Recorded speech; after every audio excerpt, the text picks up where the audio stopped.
Assalamualaikum warahmatullahi wabarakatuh. Kembali lagi di mata kuliah Geometri Transformasi dengan dosen pengampu Nur Fitriana Ulfa MPD.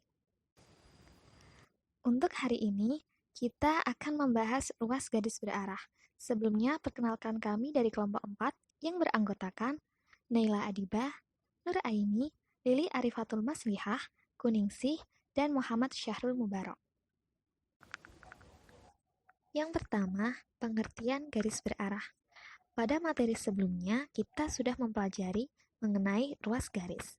Namun, bagaimana jika ruas garis mempunyai arah? Untuk memahaminya, kita dapat mempelajari pengertian ruas garis berarah melalui definisi dan contoh-contoh berikut ini. Definisi 3.5. Suatu garis berarah adalah ruas garis yang salah satu ujung lainnya dinamakan pangkal dan ujung lainnya dinamakan akhir. Apabila A dan B, dua titik garis ruas berarah AB, ditetapkan sebagai ruas garis berarah dengan pangkal titik A dan akhir titik B. Definisi 3.6. Ruas garis AB ekuivalen dengan garis CD apabila setengah bundaran P titik A sama dengan D dengan P titik tengah BC. Untuk memahami definisi 3.6, kita dapat memperhatikan gambar 3.13. Ruas garis AB ekuivalen dengan garis CD apabila setengah bundaran P titik A sama dengan D dengan P titik tengah dari ruas garis BC. Selanjutnya, untuk lebih memahami materi ini, pelajari contoh 3.4. Contoh 3.4 diberikan titik A, B, C, dan F pada bidang Euclides seperti pada gambar berikut ini. Oke, selanjutnya lukis titik D sehingga AB garis ruas AB itu ekuivalen terhadap garis ruas CD. Garis ruas AB ekuivalen terhadap CD ini apabila setengah bundaran P titik A itu sama dengan D dengan titik tengahnya garis ruas BC, maka titik D diperoleh dengan cara mencari titik tengah garis ruas BC-nya. Anda namakan titik tersebut adalah titik P, kemudian cari D sehingga nanti ketemu nilai D itu sama dengan setengah bundaran P titik A. Kemudian mencari titik E sehingga garis ruas CD ekuivalen terhadap garis ruas EF. Garis ruas AB ekuivalen terhadap EF itu apabila setengah bundaran P titik A itu sama dengan F dengan Q titik tengah garis ruas BE, karena setengah bundaran P titik A sama dengan F, maka Q merupakan titik tengah garis ruas AF. Karena Q titik tengah garis ruas BE, maka setengah bundaran P titik B itu sama dengan E, sehingga diperoleh dengan cara mencari titik tengah garis ruas AF yaitu Q, kemudian mencari titik E sehingga ketemu nilai E-nya sama dengan setengah bundaran P titik B. Selanjutnya tentang sifat-sifat ruas garis berarah. Teorema 3.14, apabila garis ruas AB dan CD itu tidak kolinier, maka segi 4A, B, CD sebuah jajar ginjang jika dan hanya jika garis ruas AB ekuivalen terhadap CD.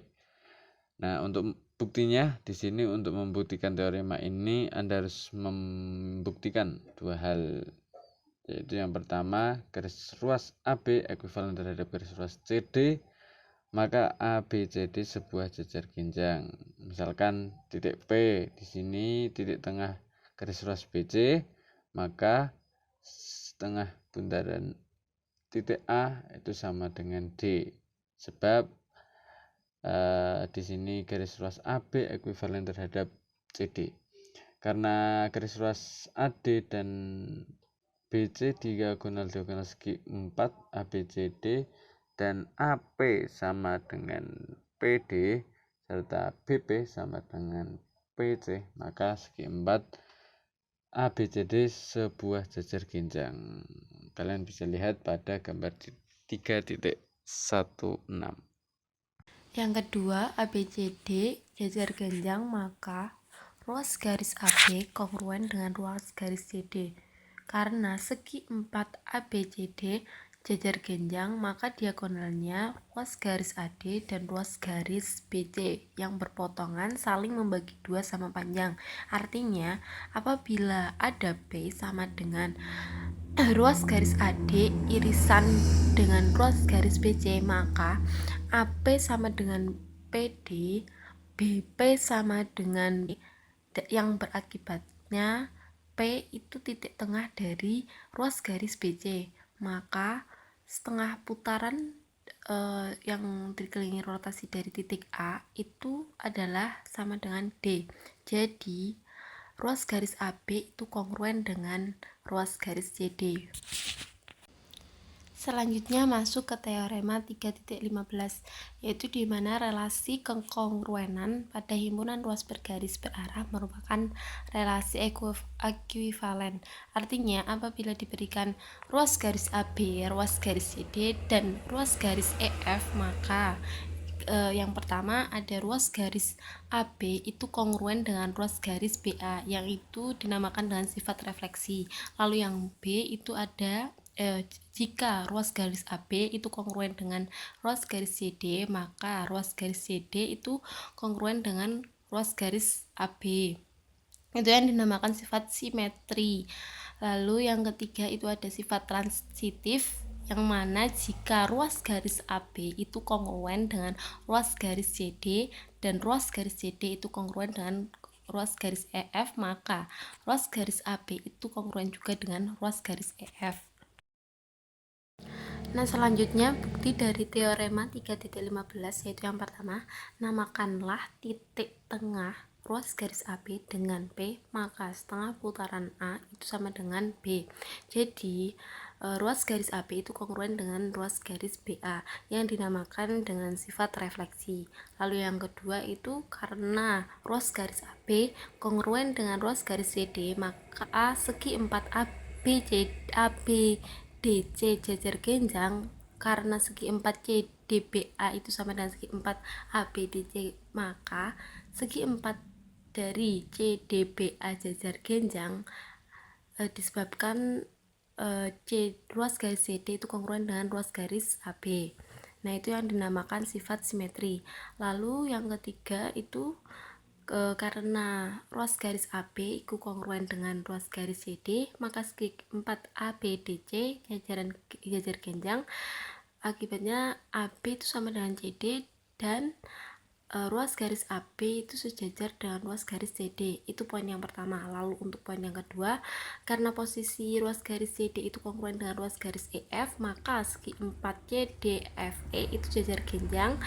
Akibatnya CD sama dengan EF dan ruas garis CD itu sejajar dengan ruas garis EF.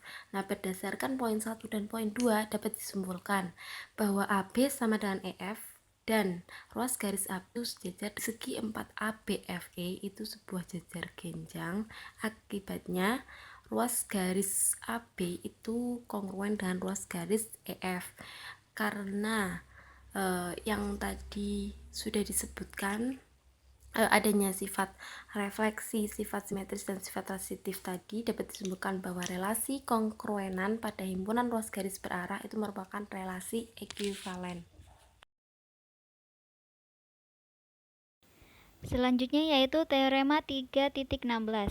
Apabila diberikan titik P dan ruas garis AB, maka ada titik Q yang tunggal sehingga ruas garis PQ kongruen dengan ruas garis AB. Untuk gambarnya kalian dapat lihat di gambar 3.17. Untuk pembuktiannya, kalian harus membuktikan dalam dua hal, yaitu yang pertama, adanya titik Q sehingga ruas garis PQ kongruen dengan ruas garis AB. Misalkan, R titik tengah dari BP dan Q sama dengan setengah putaran terhadap titik R dari titik A, maka ruas garis AB sama dengan ruas garis PQ. Karena ruas garis AB sama dengan ruas garis PQ, maka ruas garis PQ kongruen dengan ruas garis AB. Akibatnya, ada Q yang memenuhi ruas garis PQ kongruen dengan ruas garis AB. Yang kedua yaitu titik Q hanya ada satu yang memenuhi ruas garis PQ kongruen dengan ruas garis AB. Andaikan ada titik lain, namakanlah S, sehingga ruas garis AB kongruen dengan ruas garis PS.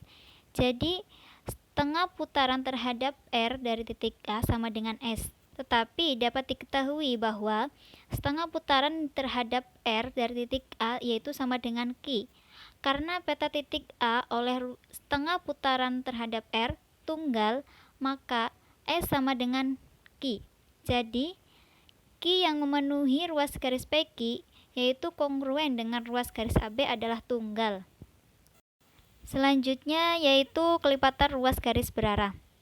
Untuk perkalian sebuah bilangan real dengan sebuah ruas garis berarah, kalian dapat dipelajari melalui definisi 3.7.